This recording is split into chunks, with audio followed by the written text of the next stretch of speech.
How's it going, everyone? So the Suicide Squad Kill the Justice League previews have gone live for multiple major outlets. IGN has a preview up, I believe VGC has a preview up, and really, the headlines of a lot of these previews are already pretty grabbing, but I think a lot of us, and I've definitely seen it in my comment section over and over and over again when I talk about this game, as beloved as Rocksteady is, let's be honest, guys, a lot of you, based on looking at the comment section to whenever I talk about this game, exceedingly skeptical about Suicide Squad Kill the Justice League. The initial gameplay we saw left a lot to be desired, then it seemed like they revamped the game, but there's a ton of elements that are worrying me about it. I'm not gonna go super in-depth on what the IGN previews or the VGC previews said, but if you want to read those, I will link them in the description box below. I'm sure you guys have already seen them ad nauseum. Now, before we get into this video, I just want to ask you guys, please like this video and do leave a comment with your thoughts. It really does help out the channel a lot, and it is much appreciated.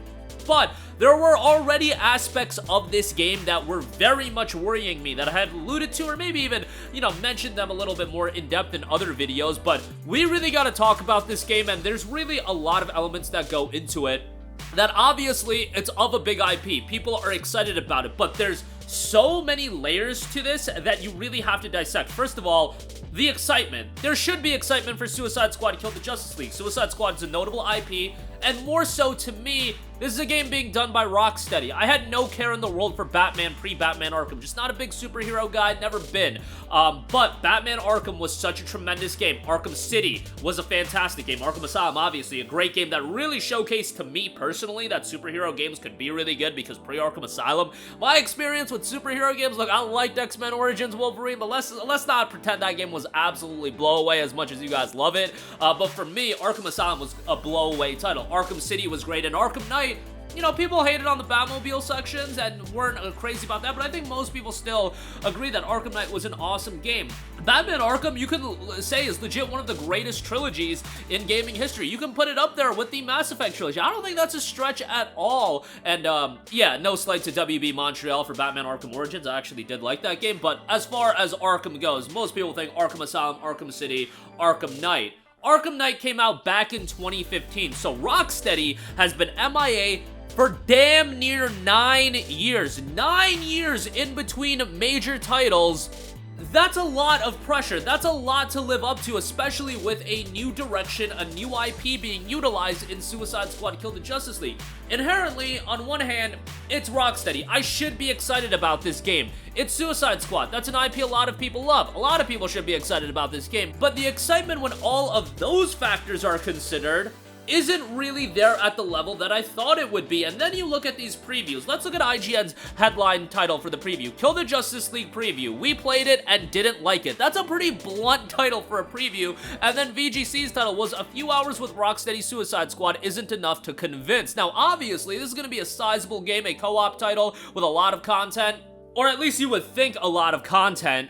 Specifically, VGC noted Suicide Squad Kill the Justice League is, as I'm told by a Rocksteady representative, part of the Arkhamverse, but you wouldn't know just by looking at it, and after playing it for almost 4 hours, I'm not sure you would know it was from the same studio behind the best superhero game trilogy ever made. That is a pretty telltale sign about the game, and there's so much to talk about when it comes to this game, and I have talked a lot about Suicide Squad's release structure, and it's a lot of the worst elements, at least from the consumer's perspective, about gaming and how games are monetized in recent years. And before we get into that, we really need to go to what David Zaslav and the entirety of Warner Brothers Discovery has in their future mindset for video games. During WB Discovery's Q3 earnings call in November, David Zaslav, head of Warner Brothers, which I know a lot of people have their varying opinions on, stated their focus for WB going forward. It was on transforming our biggest franchise from largely console and PC based with 3 to 4 year release schedules to include more always-on gameplay through live services, multi-platform, and free-to-play extensions, with the goal to have more players spending more time on more platform. More time means more money. He's not gonna say that outright, but more time spent on a game means more money spent. Now, that's not all. Warner Brothers Discovery's David Haddad said the path to that is the accumulation accumulation of keeping live games launch with new content, keeping our mobile game service vibrant, and large launching of new content. When you ask what our goals are, it's really that macro goal of making sure that we get as much engagement with the fans as possible using content and release updates and live services. Now, this obviously is applicable to free-to-play, mobile games, etc., but this is going to also be applicable to Warner Brothers in totality. And what's crazy is we all are talking about and celebrating, at least, you know, it's a celebrating statistic. Hogwarts Legacy just announced that they sold 22 million copies. Hogwarts Legacy is a game I have no care in the world for Harry Potter, but I really enjoyed.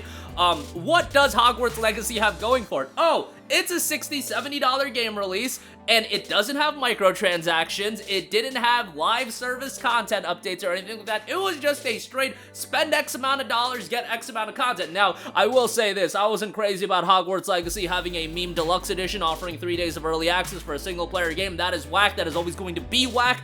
But what can you do? That's something a lot of games are doing it. And by the way, Suicide Squad Kill the Justice League is doing it as well. And I would say, now when we look at Suicide Squad Kill the Justice League's release structure, it's even more to assess. You've got the base game being $70. Look, people are going to complain about that. $70 is just a reality. I feel like most people have to accept that gaming going forward, these games are getting more expensive to develop for. $70 games is going to be a reality. Maybe this is me defending the company and the big publisher, but I usually do try to look at it from the lens of the consumer a lot, but I also have to look at it from the lens of the business, and they are trying to make money. It seems like $70 is going to be an accepted model going forward. But it is a $70 game. Not only that, they are doing the garbage of the Digital Deluxe Edition, offering 72 hours of early launch access. Yes, this game does have an online component, an online co-op component. I don't care. It's just even worse when it's a total single-player game doing the early access gimmick. The early access gimmick is just terrible all around. It's a shoehorned in aspect to try to portray itself as, oh, you're getting early access. You're not getting early access. The people that dare to spend $70, they are getting delayed access. That is what's going on here. Don't be baited into thinking otherwise, but that is what is going on. Whatever. Okay, so they're doing that as well. $70 for the base game, $100 gets you early access for this Digital Deluxe Edition. Not only that, this is a $70 or $100 game.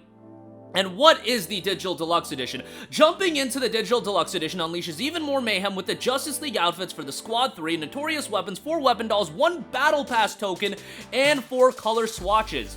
Battle Pass tokens are redeemable for premium Battle Pass access seasons 1 to 4. Battle Pass is subject to availability, 1 Battle Pass per available per season. So you could just see, as far as big titles go, Suicide Squad Kill the Justice League seems to be one that is monetized to the extent of what David Zaslav and Warner Brothers going forward, their vision is. If you think that there is going to be a Hogwarts Legacy 2, and unless this business model disastrously fails, they will absolutely implement some type of microtransactions or some type of live service component to Hogwarts Legacy 2. I have no doubt in my mind that that is the case, because that is a Warner Brothers goal. That is not up to the individual development studios. I don't think Rocksteady was like, yeah, brothers, let's make this a Battle Pass Suicide Squad game. I really don't think that's the case, but maybe that's also me giving Rocksteady too much credit. But it's just wild to think about that we went from the Batman Arkham trilogy 9 years off, 9 years in between games, and we are getting Suicide Squad Kill the Justice League, which we'll see how the game ultimately turns out. It could be a surprising game that people love, but when I look at everything being implemented, from the live service aspect, from the fact that it's doing a $100 Digital Deluxe Edition with early access, and given what David Zaslav and Warner Brothers has said for their vision of gaming going forward, and this live service element being introduced more and more with gaming, it is employing the elements of gaming that I feel like my viewing audience absolutely detests out of video games, and I hope that Suicide Squad turns out great, guys. It's a 9-year turnaround between games as far as big open world Rocksteady games go, and you guys know how I feel about Batman Arkham Trilogy. I recommend those games ad nauseum on this channel, but Suicide Squad absolutely worries me. It should absolutely worry you, and it's not just based on these previews coming out. This is something that I feel like a lot of us have seen built for quite a while. And it's not only just worrying for Suicide Squad, but Warner Brothers properties going forward. What does this mean for a potential Hogwarts sequel? Maybe they'll look at the sales numbers of 22 million copies sold and be like, hey, that's what worked for Hogwarts Legacy 1.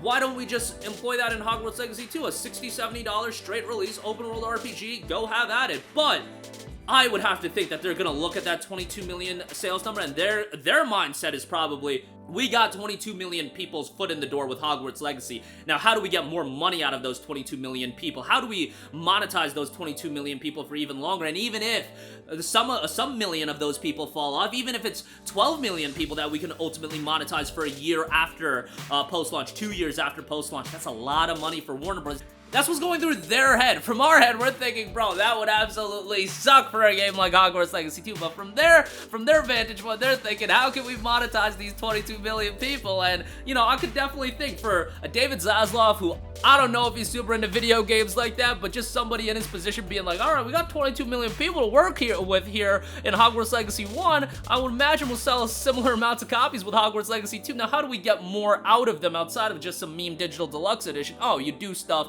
like what Suicide Squad is doing here. But that is my vantage point. Maybe this is much ado about nothing. Maybe I'm pushing this a little bit too much, but this is one of those games that is worrying me. And you know, to be pessimistic here for a second, it would just be an absolute travesty. Honestly, one of the more depressing stories in gaming, if after 9 years, one of the greatest studios of the 2010s, I know Arkham Asylum came out in 2009, but just to say, one of the greatest studios of the 2010s in Rocksteady, that did the best gaming trilogy in superhero history, that their turnaround and their return was with Suicide Squad, with all of these live element service ingrained into it. Just think about that for a second. Think about how depressing of a thought that is. But I'll let you guys sound off with your thoughts in the comments section down below. Definitely interested to hear from you guys. I'm sure a lot of you guys will be like, all right, this dude is bugging for no reason. He's just going the total pessimistic route, and you guys know how I am. I'm always pessimistic when it comes to gaming, because being pessimistic, it leads to a situation where if they over-deliver, you're just pleasantly surprised, and if they under-deliver, you're kind of expecting it. So